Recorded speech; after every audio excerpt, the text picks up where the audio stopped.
Wedyn, dyma Joseph o Arimathea yn mynd at Peilat i ofyn am ganiatâd i gymryd corff Iesu. Roedd Joseph yn un o ddilynwyr Iesu, ond yn cadw'n ddistaw am y peth am fod ganddo ofn yr arweinwyr Iddewig.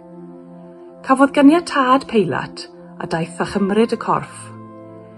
Roedd Nicodemus gydag e hefyd, sef y dyn oedd wedi mynd i weld Iesu ganol nos.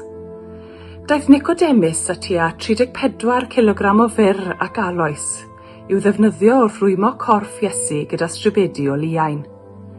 Dyma sut roedd yr Iddewon yn arfer claddu pobl. Roedd gardd wrth ymyl y man lle cafodd Iesu ei groeshoelio, ac roedd bedd newydd yn yr ardd. Roedd neb erioed wedi gladdu ynddo o'r blaen.